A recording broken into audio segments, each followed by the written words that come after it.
Coming at you today from inside the farmhouse. Kind of an interesting project we're working on today. Something I've wanted to do for quite some time. I bought one of these, you know, stretch kits to put some canvas on. These are stretch frames, and I bought them to size that I wanted. So I went to the online site and I got 28 inches on the sides and 48-inch long.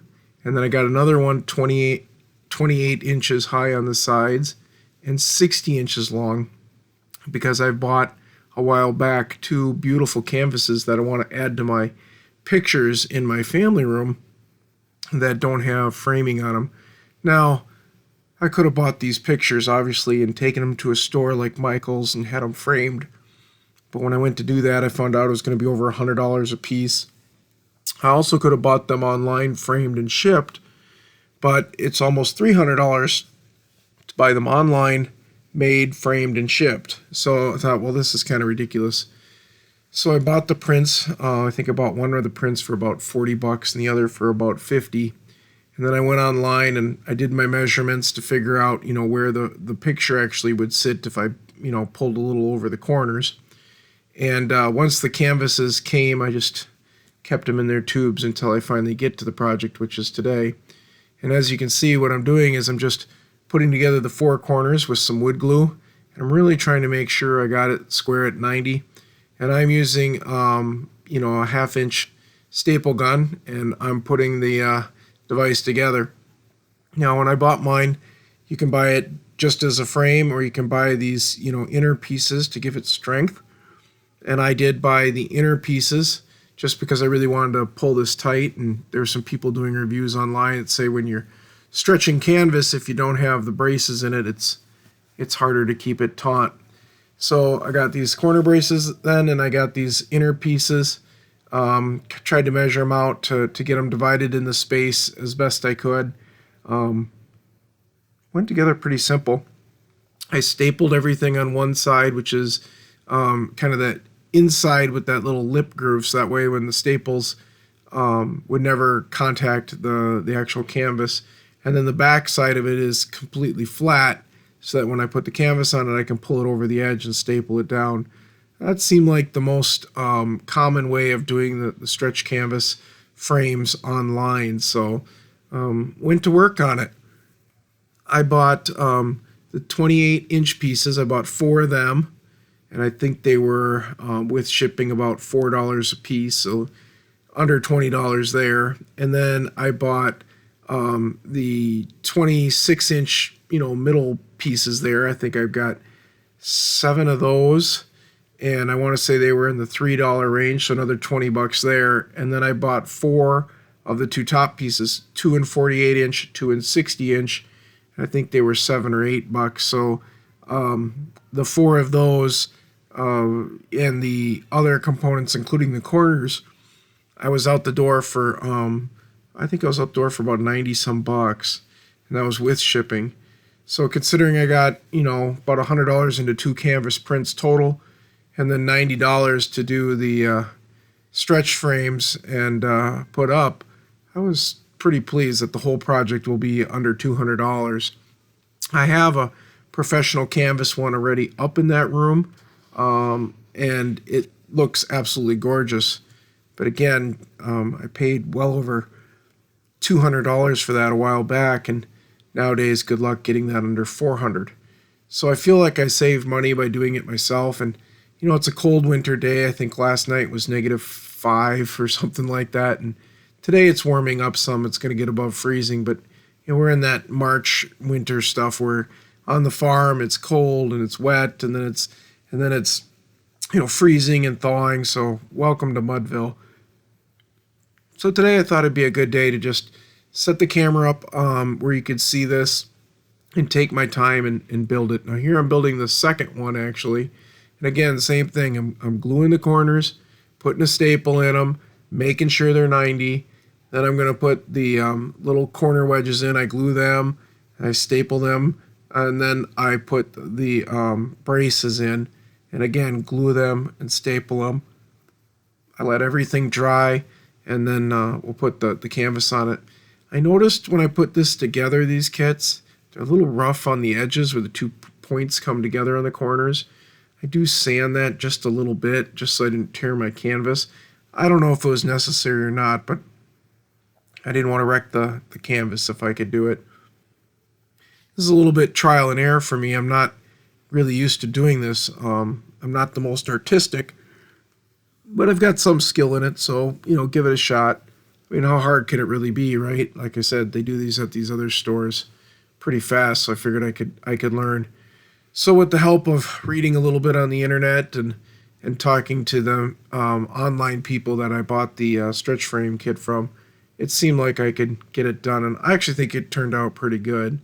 All in all, this process right here took me about an hour for each frame, and I wanted to be able to show the whole process, so obviously I'm time-lapsing it here. But what I decided to do was mount the camera up in the ceiling so that you could see it. So I know this looks a little goofy the way it's laid out, and you can see I'm working on a carpeted mat of a city for my kids, but I realized real quick that I didn't want to put the canvas down underneath this to stretch it on any concrete or rough surface, and I'm quite able to clean this mat and make sure it's in really nice shape, and it's laying on a nice solid floor, so it made it really kind of a nice working space. So here's the first canvas going out. Again, this canvas is, I think it's like 55 inches by 32, but I'm actually making it 28 by 48, and unfortunately the print is really heavy towards the top. One of the main characters, which is the blessed Lord Jesus, is at the top of it. So as you can see, I have to offset it way to the top. So I decided I would staple first the top, then staple and pull the bottom. I did buy a tool to do this on Amazon. It's a little red-handled canvas puller. That was a blessing. I'm really glad I spent the $19 for that. And again, I go back and forth, so I do the top, the bottom, I do the right, and then I do the left, and then I kind of repeat that whole process over again, just pulling as I go. And again, the top one on this one was extremely difficult because I just did not have much canvas to work with, because like I said, the main piece of artwork goes all the way up within 1.25 inches of that top, which just really didn't give me much to pull. So I was a little disappointed in that, but again, next time when I pick out a canvas print, I'll be a little bit more aware of that when I'm purchasing it. But I really wanted this print, so it's kind of the way it ended up going. Again, I work side by side, top to bottom. That way everything stretches tight and evenly. The canvas part of this, I think, only took about 30 minutes for each one of these. The whole project was done in 4 hours, 30 minutes of assembly time and about an hour of hanging time. Hanging isn't real difficult, but it just took me a while on such a big wall to get in place correctly. I've got a wall that's, I think it's about 220 inches long, and I've got about 160 inches of it to work with for the prints, between two LED light sconces I put in there. So I really wanted this to kind of work. And like I said, the adjacent wall to it has got a 4-foot tall, 3-foot wide canvas artwork on it. So again, the reason I wanted to do canvas with canvas around the edges is because I didn't want any framing, so these all kind of match. And I do like that boxy look. For me, it's pretty cool. So this is how we did it. As far as the staple gun goes, I'm just using my utility Bosch staple gun. Nothing, fancy there with, like I said, 1/2-inch staples. The glue I used was just a Titan Bond wood glue. And everything else pretty much came in the kit that I got from online. And there were actually quite a few sellers to stretch frame kits. The same sellers were selling both on their websites and on eBay, and there's even some on Amazon. So you certainly can pick stuff out. I did have to contact them to make sure I got the dimensions right that I wanted, because like I said, I was kind of going for very specific dimensions, 28 by 48, 28 by 60, and I wanted the braces and stuff to fit. Of Corners, that's what I'm working on right there. They were a little bit more tricky to figure out because you got to kind of tuck them in and then get them to lay nice and flat. And of course, I wanted all 4 corners to lay the same way. But I did figure it out. Again, I had to take my phone at one point and spend a few minutes and go to YouTube and look at somebody and how they did corners and realize I didn't like how they did corners. I did it kind of my own way, so it was nice and flat and flush. And I did take one corner and put it in and take a little staple puller, a little flat screwdriver, and pull the staples out and redo it because I didn't like how tight I got it. But again, that's kind of the process of learning, is it not, folks? This print has a lot of fold over on the 3 sides, so I did have to eventually cut that off. And I did that more so not because I needed to in the sense of the picture hanging and touching the wall, but because I couldn't get the hangers on it. So that was what I did. So you see, I took it off. I've got it set, and as you can see, the head there of my main frame picture person, which is Jesus, is all the way to the top, and that's why I did not have very much fabric up there to pull with. The canvas was really short. Here you can see I'm messing with the hangers and trying to get the hanger on. I had to find kind of a location that would fit, and I wanted it to be the exact same on each side so it would make mounting it easier. I'm mounting this on a sheetrock wall using little white hooks that go in with a tap-in screw. So you screw the screw in. It's a kind of a big white, eccentric screw, and it screws in and pulls the device right to the wall. I like those better than the little, hammer and plastic plugs there. You tighten the screw in and the screw tightens up on it. Sometimes those spin, and this type doesn't seem to spin. But I got it done. I got it looking nice. And then on to the next one. The next one actually worked out easier, even though it's bigger. The reason it worked out easier for me is because the canvas picture is centered better on it, so I got more material on all the edges, which is great. I personally like that. This particular picture has a real like for my family. It's the Upper Room Last Supper version, not the Michelangelo. So getting this one bought and up is a real treat for my family. So I kind of lined up the edges, started with the bottom, make sure it looked as square as I could. And then again, I do the same thing. I start on one end, then I go to the other end and I pull it with the tool, staple it down. Then I do each end, again in the middles, starting in the middle, pulling it, stapling it down, and then doing the same on the other side. And then I work, kind of section to section to section. Instead of going all the way around it like clockwise or counterclockwise, again, I do bottom, then I do top, then I do right, then I do left, and then eventually I finish with the corners. Really seemed to pull in nice doing this. It got real nice and taut, and I definitely like that a lot. As far as the thickness goes, there are different thicknesses of these stretch frames. I'm just using the 1-inch style. I know you can get 1.5 inch, 1.25 inches, 2 inches, but again, I just don't want it real heavy on the wall, being it's so long. I want it to obviously make a statement. It's artistic, right? But I don't want it to have to be a huge weight that I got to try to hang on the wall and so forth.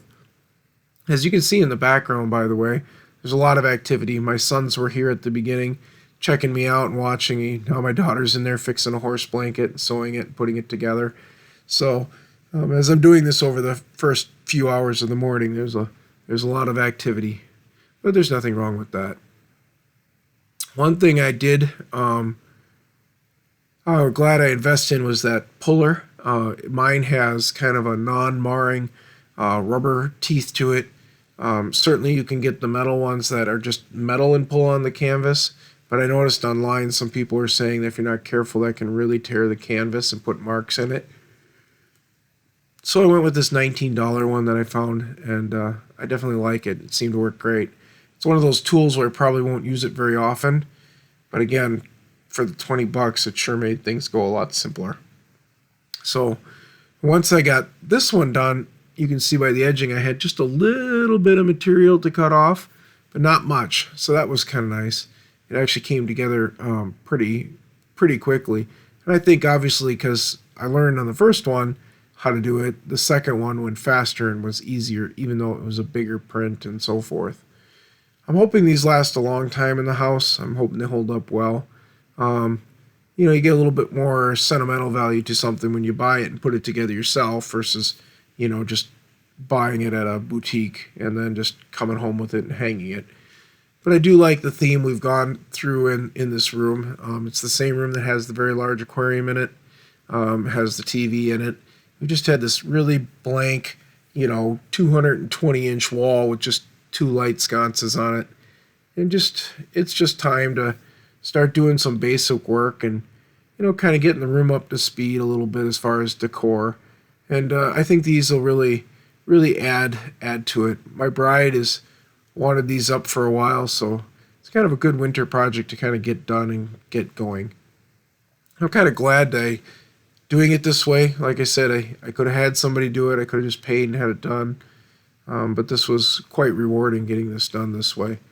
And again, you learn something as you do it. I learned how to kind of stretch the canvas and pull it. I learned that tool is very needed.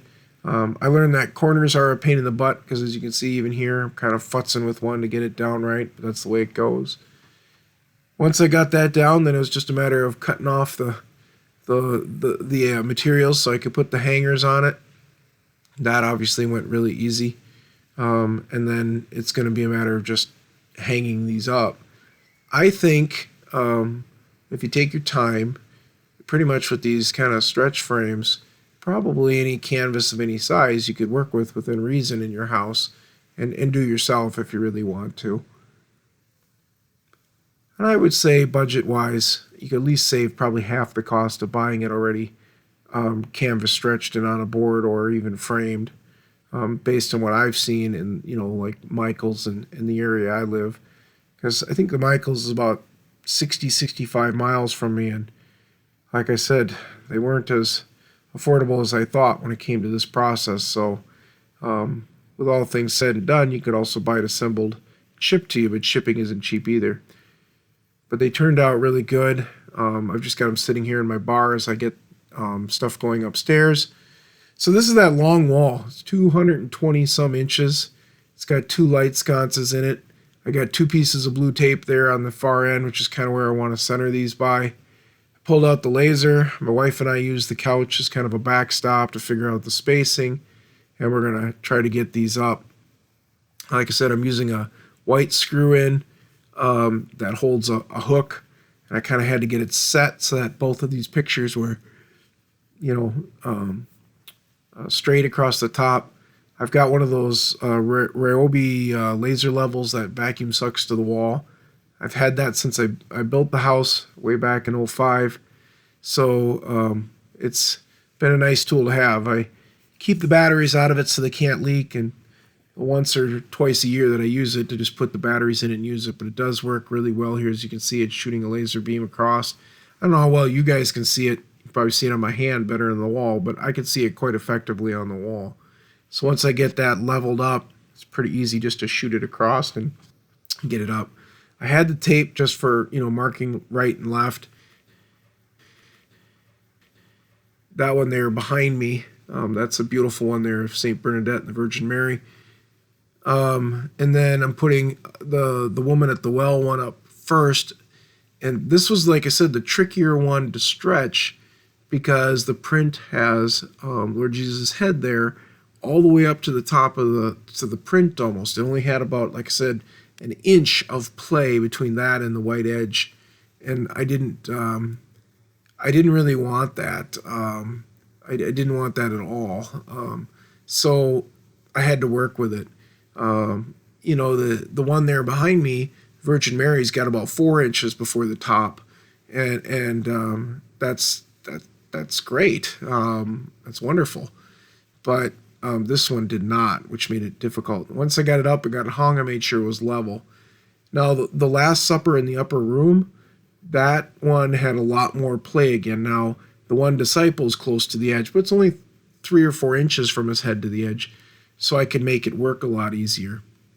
And in the daylight, I don't think this canvas print shows up quite as well, so I'll show you a night shot of it.